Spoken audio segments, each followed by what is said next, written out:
Iya, eskalasi konflik antara dua negara ini terus mengkhawatirkan, bahkan dunia gempar tatkala kemudian Amerika Serikat membidik ada 3 pusat persenjataan nuklir milik Iran. Akankah kemudian negara-negara besar, para superpower juga akan turun untuk menengahi hal ini?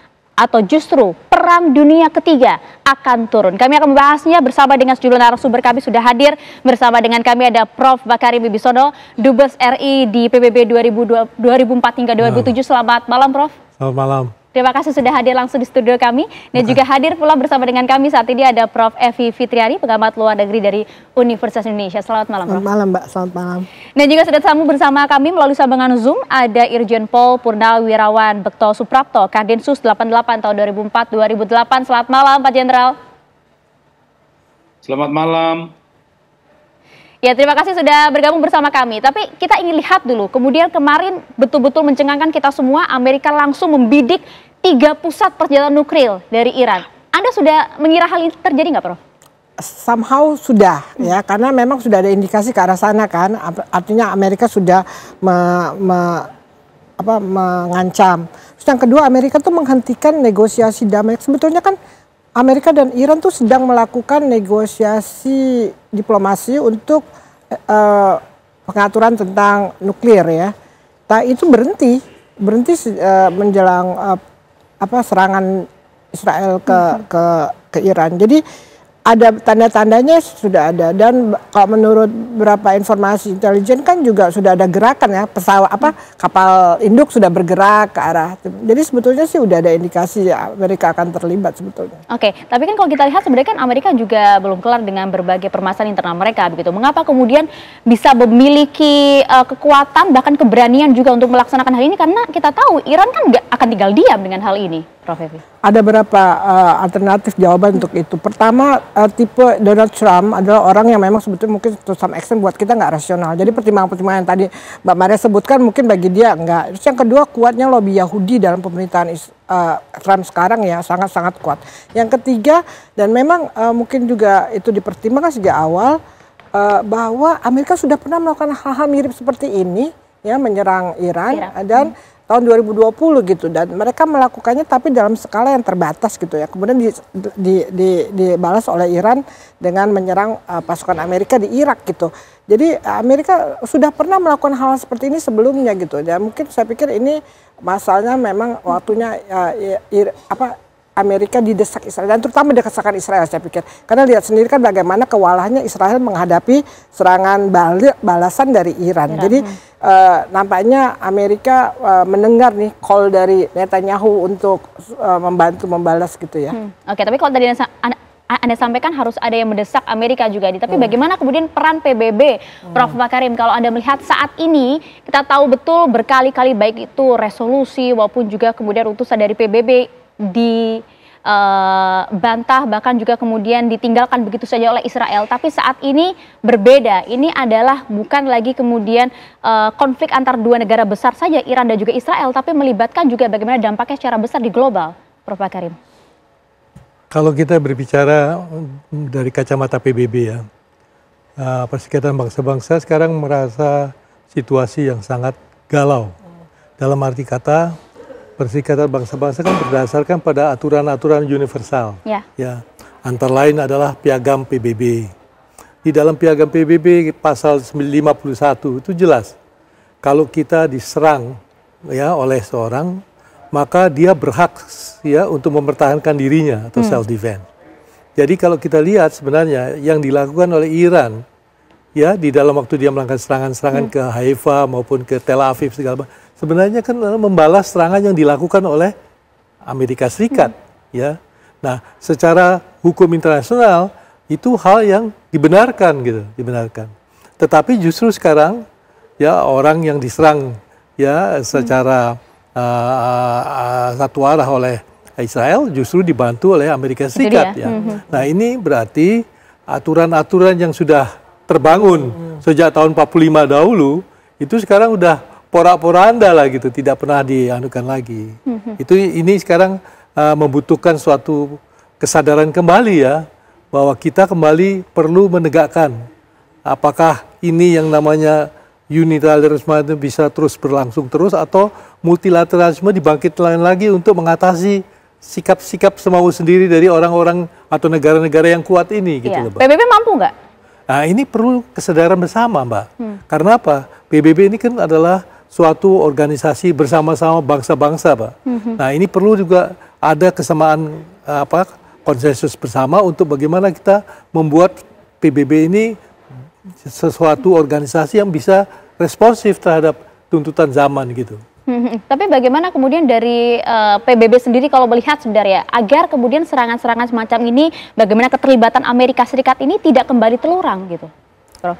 Jadi ya kalau kita lihat baik dari pasal 1 ya dari piagam PBB ya maupun pasal 2 kan jelas ya bahwa tugas utama dari Perserikatan Bangsa itu menjaga perdamaian dan keamanan internasional. Ya itu jelas ya, Mbak. Tapi begitu diambilkan atau diusul, mencoba mengusulkan langkah-langkah untuk terlalu diveto oleh Amerika Serikat. Itu dia. Ya. Sehingga pada kenyataannya PBB itu sangat tidak responsif terhadap apa-apa yang berkembang di lapangan. Ya. Nah, selama sistem yang dibuat pada tahun 45 itu masih berlangsung, agak sulit untuk mencoba menghidupkan kembali Perserikatan Bangsa-Bangsa yang sekarang sudah tahun 2025 dengan sistem geopolitik yang lain, geoekonomik yang lain, yang semua sudah mempunyai dinamika yang baru, tetapi aturannya masih aturan tahun 45, Mbak. Ya. Nah, ini perlu disesuaikan agar supaya dia lebih cocok dengan situasi lapangan. Gitu. Itu dia. Kemudian kan karena hingga saat ini mungkin sebagian besar pihak, sebagian besar orang melihat bahwa nampaknya PBB belum punya gigi untuk mengatasi hal ini begitu ya. Muncul kemudian beberapa gerakan-gerakan kecil begitu ya, gerakan-gerakan non militer begitu ya yang kemudian menyerang beberapa negara. Seperti kalau kita lihat apa yang dilakukan oleh Hamas dalam hal ini maupun juga kemudian Houthi maupun juga Hizbullah begitu. Tapi Irjen Bekto, apakah Anda melihat kemudian nanti usai Amerika kemudian melakukan serangannya terhadap Iran, belum lagi Iran sudah mengancam akan tentu membalas hal ini. Anda melihat juga nanti akan ada gerakan kecil terorisme atau semacamnya yang akan membantai Amerika? Jawabannya bisa iya, bisa tidak. Mengapa iya? Karena ini masalah ketidakadilan. Dirasakan ketidakadilan yang disampaikan oleh Profesor Makarim Wibisono tadi, kok aturannya semua diabaikan. Ya, jadi ada solidaritas kaitannya dengan masalah ketidakadilan. Jadi sel-sel tidur teroris yang ada di Indonesia itu bisa tergerak untuk melakukan balasan. Yang kedua, kenapa tidak? Ya, ada masalah di Indonesia kaitannya dengan keberadaan Sunni dan Syiah. Ya, ini bisa tidak bereaksi karena masyarakat Indonesia mayoritas itu Sunni dan menganggap Syiah itu berbeda. Jadi ragu-ragu ini mau balas atau tidak. Jadi jawabannya tadi bisa iya, bisa tidak. Gitu. Oke, tapi Irjen Bekto, apakah kemudian Anda melihat kan harusnya ini bisa dilihat secara jelas ya, konflik antara Iran dan juga Israel ini betul-betul pure konflik antar dua negara, bukan konflik yang memiliki sensitivitas agama di dalamnya. Ya benar, para mantan teroris yang saya bergaul dengan mereka itu punya punya ideologi yang sangat kuat bahwa ini Amerika itu yang harus dimusuhi. Kenapa harus ikut campur menyerang Israel? Sama seperti bagaimana dulu Amerika menyerang Irak yang dituduh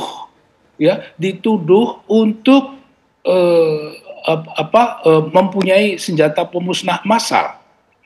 Dulu ya Osama bin Laden mengeluarkan fatwa bahwa akibat Amerika melakukan hal-hal yang di luar nalar itu perlu dibalas. Fatwanya Osama bin Laden adalah semua kepentingan Amerika, semua penduduk Amerika harus dibalas. Maka terjadi bom Bali, maka terjadi bom-bom yang ada di Indonesia. Itu kalau seandainya itu harus dibalas. Dan yang kedua adalah prinsip musuhnya musuh harus bisa dianggap sebagai teman. Ya, jadi baik. meskipun Syiah itu berbeda dengan Sunni, tapi dalam hal ini harus dibela. Itu sebagian berpendapat seperti itu. Oke. Termasuk juga kemudian bagaimana sentimen sejumlah pihak terhadap Amerika itu sendiri. Itu kan juga sudah besar begitu ya, Prof. Anda bisa menilai tidak sih, Prof. Evi, akankah kemudian ini eskalasinya akan semakin besar dengan keterlibatan banyak aktor-aktor non-militer seperti tadi, sel-sel terorisme, maupun juga keterlibatan dari negara-negara besar. Tapi dijawab sesaat lagi ya, Prof. Evi, ya. Kami akan kembali untuk Anda. Tetap bersama kami di Apa Kabar Indonesia Malam. Ya, usai mendengar pernyataan itu, banyak pihak yang kemudian geram. Prof. Evi aja digeleng-geleng gitu, Prof. Bagi saya itu bentuk framing ya. Speech Act kita menyebutnya framing dari sistem situasi saat ini yang diberikan oleh Presiden Amerika. Jadi dia ingin dunia berpikir seperti itu gitu loh, memframing bahwa yang dilakukan oleh Amerika adalah menyelamatkan dunia kan, bahwa Iran itu jahat dan mensponsori. Kalau kita lihat orang lain mungkin pendapatnya justru kebalikannya ya kan, yang state sponsor teroris itu siapa gitu kan. Jadi saya pikir ini suatu tindakan yang sangat tidak bertanggung jawab oleh negara terbesar, terkuat di dunia ya. Dan saya mengharapkan sebetulnya dari hal ini pihak Kongres Amerika bisa mengontrol presidennya, karena kan ini ada check and balances dalam negeri Amerika sendiri ya. Harusnya ini ada membuat posisi Trump jadi terancam di dalam negeri juga, karena dia membawa Amerika terlibat ke dalam perang yang sebetulnya rakyat Amerika juga tidak mau. Tapi bisa juga ini juga jadi senjata Trump untuk mengambil dukungan juga, karena Kongres Amerika itu kan terpecah antara yang menentang sama yang mendukung keterlibatan ya. Jadi tergantung sekarang rakyat Amerika, mereka masih democratic country apa enggak. Nah itu dia, termasuk juga bagaimana kemudian masyarakatnya memang terbelah, tapi PBB kemudian dianggap menjadi salah satu pihak yang mungkin bisa menengahi hal ini dengan hak veto Amerika, dan juga kita sudah lihat apa pernyataan dari Trump. Menurut Anda? Secara teoritis PBB nggak akan punya kekuatan untuk mengatur Amerika. Kenapa? Pertama, PBB itu dibentuk oleh Amerika. Bretton Woods dia adalah salah satu dari Bretton Woods Institution yang dibentuk oleh Amerika dan para penang Perang Dunia Kedua setelah Perang Dunia Kedua. Jadi sebetulnya PBB itu dalam pengaturan dan dalam manajemen Amerika juga. Yang kedua, struktur PBB sendiri. Struktur PBB sendiri kan tidak egaliter. Ada 5 negara yang punya status istimewa veto yang sebetulnya bisa memveto apa saja dan tanpa mereka tidak bisa jalan. Dan tadi minggu lalu ya kalau nggak salah sudah ada veto Amerika terhadap kecaman dunia untuk menghukum Israel. Nah itu aja udah kelihatan bagaimana Amerika tidak fair di sini, tidak bukan pihak yang netral dalam hal ini ya, sangat. Jadi nggak mungkin PBB itu sebetulnya bisa menyelesaikan masalah. Kita tidak bisa bertaruh harap kepada PBB? I don't think so. Kalau saya nggak. Kenapa? Karena PBB adalah instrumen yang memang dibuat oleh pemenang perang dan memang instrumennya Amerika gitu loh. Ketika Amerika punya kepentingan yang lain yang bertolak belakang dengan kepentingan PBB, ya nggak bisa. Kan kekuatan PBB dari mana? Kan PBB bukan yang berdiri sendiri. Kekuatan PBB tergantung pada negara yang di dalamnya. Oke, termasuk juga 5 negara apalagi besar, negara besar itu, termasuk ya. Amerika di sana. Tapi begini Prof. Makarim, kalau kita lihat sejarah begitu ya, kita lihat ini nampaknya mirip seperti yang dilakukan Amerika terhadap perang pada saat di Vietnam begitu ya. Kalau Anda melihat dengan situasi saat ini begitu ya, meskipun tadi Prof. Evi nampaknya pesimis ya melihat apa yang bisa dilakukan oleh PBB, tapi apa yang kemudian paling maksimal secara konkret begitu ya bisa dilakukan oleh PBB? Ya pertama kali ya kita harus bisa mendorong PBB supaya memberikan semacam dorongan keras kepada semua pihak-pihak yang berkonflik ya, untuk mencoba mencari gencatan senjata. Karena terjadinya konflik itu selalu mengorbankan korban orang-orang yang tidak ikut campur urusan konflik ini. Nah itu, dengan adanya gencatan senjata, maka bisa ditimbulkan suasana untuk berdialog ya, untuk mencoba berbicara, bisa tukar-menukar mengenai apa kepentingan-kepentingan yang bisa dipertemukan lah gitu. Tapi kalau tidak bisa dicapai adanya gencatan senjata, apapun juga usaha untuk melakukan negosiasi tidak akan bisa terjadi. Tidak akan bisa, meskipun kalau kita lihat juga dari 5 pemegang hak veto, Amerika di sana dan juga beberapa negara sekutunya. Tidak akan bisa, karena pada dasarnya sistem yang ada di Dewan Keamanan PBB itu sudah menciptakan bahwa tanpa persetujuan dari 5 negara tadi, tidak mungkin terjadi resolusi Dewan Keamanan, ya. Karena resolusi Dewan Keamanan itu hanya bisa dilahirkan dari 9 anggota Dewan Keamanan, termasuk 5 anggota tetap Dewan Keamanan. Dan 5 diantara kita tahu betul siapa ini. Situ. Nah, dengan demikian maka kita harus bisa membuat semacam suasana kebatinan agar supaya pihak-pihak yang terlibat itu supaya bersedia untuk mencoba menciptakan adanya kemauan untuk gencatan senjata. Karena apa? Karena sekarang pihak-pihak yang sekarang bertempur ini kan adalah sudah menyerempet-nyerempet apa namanya ke teknologi nuklir, ya. Ya, apalagi apa namanya negara nuklir yang ada di Timur Tengah kan adalah Israel, ya toh? Demikian juga. Nah, kita kalau tidak secara hati-hati untuk menciptakan keinginan untuk mencoba dialog, ya, maka kita bisa mencapai hal-hal yang tidak terduga, ya, yang bisa mempunyai dampak pada perang besar yang akan terjadi. Artinya perang besar yang kita sebut-sebut sebagai perang dunia ketiga ini ada potensi ke sana, Pak? Ada potensi. Luar biasa. Bagaimana tadi kita juga simak Irjen Bekto juga sampaikan ini bahkan seperti membangunkan sel-sel tidur terorisme. Kita akan bahas bersama usai jeda saat lagi untuk Anda. Ya, kalau kita lihat banyak juga yang kemudian berkomentar, beda kalau kita lihat baik itu di media sosial maupun juga komentar-komentar dari sejumlah pihak. Keterlibatan dari Amerika Serikat ini yang kemudian merubah segalanya gitu, membuat eskalasi semakin besar, bahkan juga sentimen terhadap Amerika juga semakin tinggi. Tapi begini Pak Bekto, kalau Anda tadi sampaikan ini justru juga memicu bangkitnya sel-sel teroris lainnya untuk kemudian ikut masuk dalam konflik dua negara besar ini. Kok kita jadi was-was ya, akankah kemudian nanti perang besar yang selama ini kemudian digadang-gadang, nampaknya potensinya semakin besar Pak Bekto? Iya, tadi saya katakan bisa iya, bisa tidak. Saya mencoba memahami pikiran, memahami hati para mantan mujahidin yang berpengalaman baik di Afghanistan maupun di Mindanao. Melihat ketidakadilan ini, ada sebagian dari mereka itu bersorak, bersukacita melihat bagaimana Tel Aviv dibom, melihat bagaimana Yerusalem bisa dibom, melihat bagaimana kota Haifa maupun Asdod juga bisa dibom oleh Iran. Itu membuat mereka bersukacita. Meskipun ada sisi yang lain, apa urusannya? Iran kan itu Syiah. Itu yang pertama. Yang kedua, tadi disebut sel-sel teroris. Meskipun Jamaah Islamiyah sudah bubar, ya, mungkin juga yang lain, JAD, JAT dan sebagainya maupun simpatisan ISIS, mereka tetap menjadi sel tidur.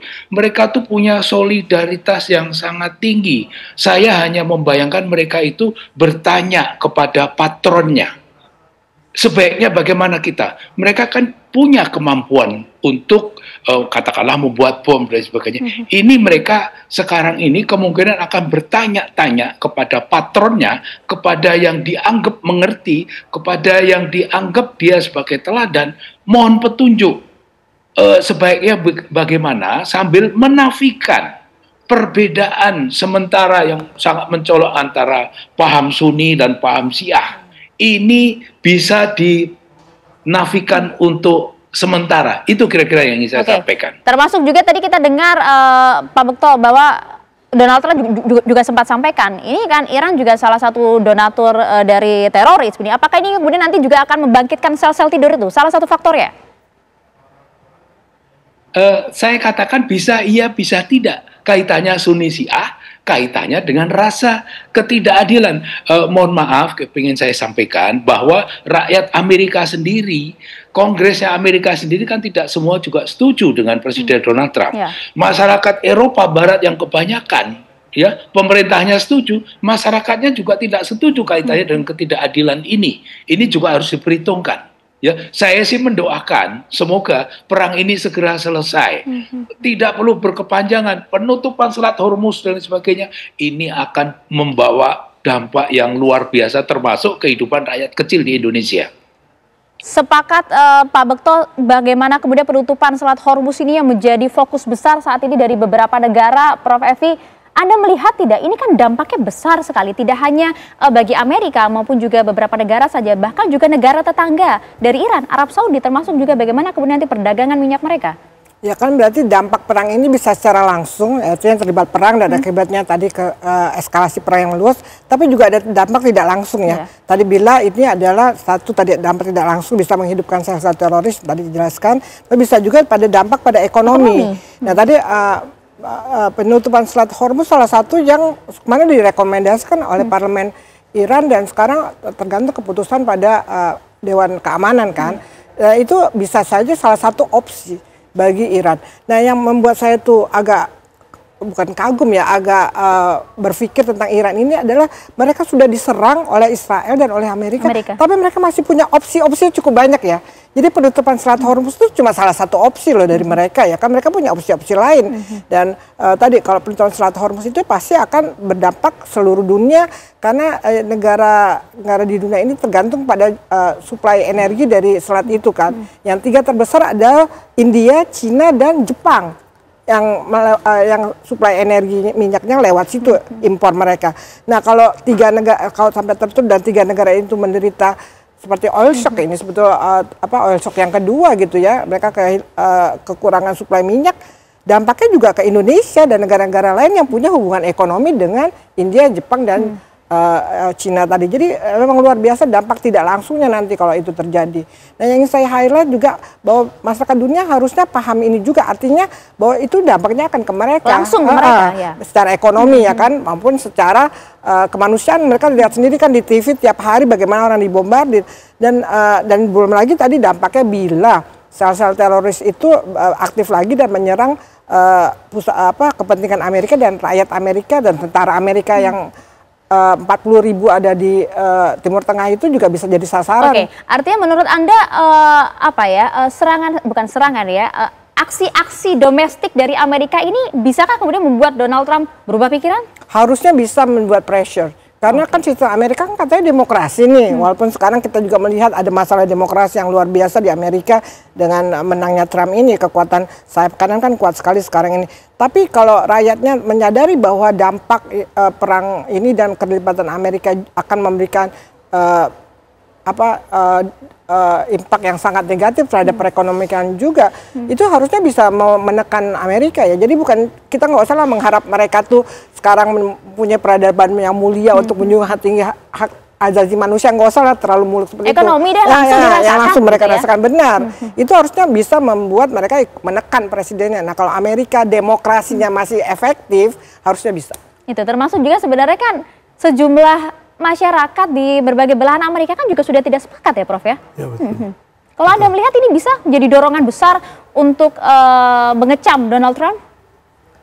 Karena di dalam kampanye-kampanyenya kan, ya Donald Trump selalu mengatakan bahwa dia tidak ingin terlibat di dalam perang-perang besar keluar, karena ini akan mengganggu usaha mereka untuk membuat Amerika besar lagi. Kan dia faktanya beda. Ternyata faktanya beda, ya dah. Nah dengan demikian sudah ada reaksi-reaksi besar di Kongres ya, yang mempertanyakan masalah itu ya. Nah kalau misalnya saja ternyata serangan-serangan yang di Fordo, Natanz sama Isfahan itu tidak tepat sasarannya, mungkin justru dia akan menjadi sasaran lebih besar lagi dari kritik-kritik tadi itu. Karena ini sebenarnya membuat tidak bisa dipegang janji daripada Presiden Trump itu ya. Di satu hari berkata A, tapi di hari lain berkata B ya. Nah ini merupakan suatu hal yang membuat jati dirinya itu jadi susah dipegang. Oke. Tapi kalau menurut Anda Prof, apa yang kemudian bisa meredam paling tidak sedikit eskalasi besar dari kedua konflik negara ini? Kalau saya melihat begini ya ini akan bisa terasa teredam ya kalau terjadi sesuatu reaksi di dalam Israel ya mengenai dampak daripada serangan-serangan Iran yang ada di sana. Karena serangan-serangan Iran sepertiga dari Tel Aviv itu kan terkena dampaknya. Nah itu dulu-dulunya tidak pernah ada di kepalanya orang Israel bahwa ada serangan bisa masuk. Karena ada Iron Dome, ada daya protection yang luar biasa, yang David Slinger, yang bagaimana. Itu tidak ada kemungkinan. Ditembus semua saat ini. Tapi sekarang bisa tembus semua. Nah ini bisa menjadi satu faktor juga untuk menyudutkan posisi Netanyahu sebagai Perdana Menteri. Ya, karena dia membuat... Lagi-lagi aksi-aksi domestik ya? Iya, aksi-aksi domestik. Nah, kalau ada terjadi satu gerakan di mana Netanyahu kemudian dikesampingkan ada tokoh baru yang ada di sana, saya bisa yakin bahwa ini bisa suasana baru bisa terjadi di sana. Satu lagi, Amerika itu tidak boleh mau terlibat dalam perang tanpa izin Kongres, ya Pak ya, kalau ya, gitu. Ya. Jadi Trump mengebom pusat nuklir Iran itu kan tanpa izin Kongres. Nah itu salah satu yang bisa membuat dia di-impeach sebetulnya. Jadi dia sudah melanggar sebetulnya undang-undang Amerika sendiri gitu ya. Nah ini salah satu slot juga. Jadi kita tidak bisa mengharapkan institusi internasional seperti PBB atau tekanan internasional karena yang bermain ini negara terbesar di dunia, tekanan politik mungkin sulit, tapi yang kita bisa manfaatkan adalah tekanan domestik pada para pembuat kebijakan di Amerika maupun di Israel kan. Artinya mereka yang harusnya bisa menurunkan pemimpin yang sebetulnya membawa mereka ke perang. Itu dia ya, bagaimana gerakan-gerakan dari dalam negeri sendiri yang kemudian untuk bisa menyadarkan mereka, karena dampaknya secara langsung ekonomi lagi-lagi berdampak langsung bagi rakyatnya. Pak Bekto, menurut Anda seperti apa? Apakah kemudian ada hal yang bisa dijelaskan di sini, termasuk juga bagaimana sel-sel terorisme ini kemudian tidak bangkit dalam konteks memperparah konflik, memperbesar eskalasi, bahwa ini pure adalah karena konflik kedua negara, bukan karena konflik agama di sana? Saya pikir bukan karena apa yang terjadi di Indonesia, tapi bagaimana sikap dari Amerika, bagaimana sikap dari Israel, termasuk sikap dari Rusia dan China. Karena yang sangat diperhitungkan oleh Amerika itu Rusia dan China. Kalau seandainya Rusia dan China itu akan ikut cawe-cawe, katakan dan sebagainya, Amerika bisa berpikir ulang kaitannya dengan ini. Saya tidak tahu, saya sangat berharap perang berhenti. Caranya gimana saya belum tahu, gitu. Oke, tapi kalau misalnya kita lihat, ada tidak sih, Prof, sedikit singkat saja begitu ya, karakter dari para sel-sel terorisme ini melihat kondisi saat ini gitu ya, mungkin tidak sih mereka kemudian menyerang begitu ya, secara diam-diam begitu, tanpa adanya kemudian koordinasi atau kemudian apa ya, kekompakan sesama sel teroris. Kalau Anda sampaikan tadi kan solidaritasnya tinggi, tapi mungkin tidak salah satu begitu memicu ada gerakan-gerakan di bawah ini.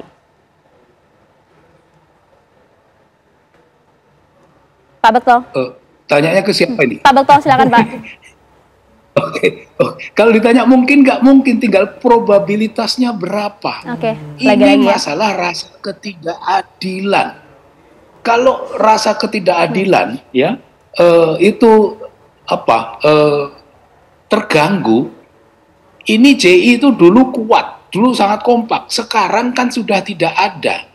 Jadi ada kemungkinan nanti ada kemungkinan akan secara inisiatif sendiri, kelompok kecil sendiri, tidak terorganisasi, ini bisa meledak kapan saja. Karena kita harus ingat, anggota JI, alumni Afghanistan, itu sekitar ada 300 orang. Mereka punya kemampuan untuk bikin bom. Wow. Ya, baik itu yang akademi Mujahidin maupun yang kursus singkat. Demikian juga alumni yang di Mindanao, JI alumni Mindanao itu ada sekitar 200 orang. Ya, yang alumni akademi JI itu ada 70 orang, kemudian yang kursus singkat sekitar 120 orang. Jadi ini semua bisa, karena sekarang tidak terorganisir lagi, itu bisa saja mereka tiba-tiba kompak 2-3 orang bikin. Itu bisa saja terjadi, tinggal probabilitasnya tergantung dari sikap Amerika. Ya, Prof Habibie, termasuk saat ini kan Anda bisa jelaskan secara singkat kondisi ekonomi global sudah terdampak ya? Ekonomi global sudah menahan diri semuanya ya kan, bisnis juga tidak mau, karena perang is bad for business ya kan. Jadi saya pikir ini akan mengubah juga ekonomi dunia juga ya, karena tadi urusan minyak, lalu urusan keamanan, stabilitas regional dan global. Saya pikir ini akan berdampak pada perekonomian dunia yang belum pulih dari COVID gitu ya. Jadi ini akan bertubi-tubi. Ketika dunia butuh kerjasama, justru dunia dihadapkan pada masalah ini. Tapi saya pikir sebetulnya tadi saya mau highlight ya, bagaimana sebetulnya kita bisa mencoba membantu membuat perang ini berhenti dengan cara tadi rakyat Amerika dan rakyat Israel harus dibuka matanya untuk menekan pemerintahnya. Dan zaman sekarang adalah zaman teknologi yang terbuka, ya kan? Nah, kita bisa kasih lihat mereka bahwa bagaimana kerusakan yang sudah muncul akibat kelakuan dari Netanyahu dan Trump. Dan ini sekarang adalah masa sosial media yang kita nggak harus negara ya, nggak harus Indonesia sebagai negara, tapi kita sebagai warga negara dunia ikut rame-rame tuh. ikut rame-rame membuka mata rakyat Amerika dan Gerakan Israel, rakyat, gerakan transnasional lah, ya, non-state ya, bahwa untuk menghentikan perang ini. Tambahan singkat, silakan Prof. Ya, ini kan semua menunjukkan kepada kita ya bahwa dunia tanpa adanya organisasi internasional yang berwibawa ini akan berbahaya. Ya, jadi saya mengharapkan semua negara termasuk Indonesia mendorong bangkitnya ya organisasi internasional yang berwibawa dan dihargai, dihormati, di mana aturan-aturan internasionalnya menjadi suatu patokan yang dipatuhi oleh negara-negara lain. Itu dia, dunia sudah mengecam adanya eskalasi konflik dua negara yang luar biasa, terlebih lagi dengan keterlibatan Amerika. Kita akan lihat ke depan seperti apa dan juga apa sikap PBB ke depan. Terima kasih banyak Prof. Makarim, terima kasih Prof. Evi, dan juga terima kasih Pak Bekto atas waktunya bersama dengan kami. Tiara. Ya, Maria dan juga pemirsa, sejumlah informasi penting dan juga menarik ini masih akan kami hadirkan di Apa Kabar Indonesia Malam. Salah satunya berkaitan dengan polemik ijazah Presiden ke-7 Republik Indonesia. Ini masih terus bergulir, sekalipun informasi yang kemudian ini beredar ini baru lagi pemirsa, yakni adanya ijazah Jokowi ini dibuat di salah satu lokasi di Jakarta Timur. Informasi tersebut akan kami hadirkan usai jeda berikut ini. Tetaplah di Apa Kabar Indonesia Malam.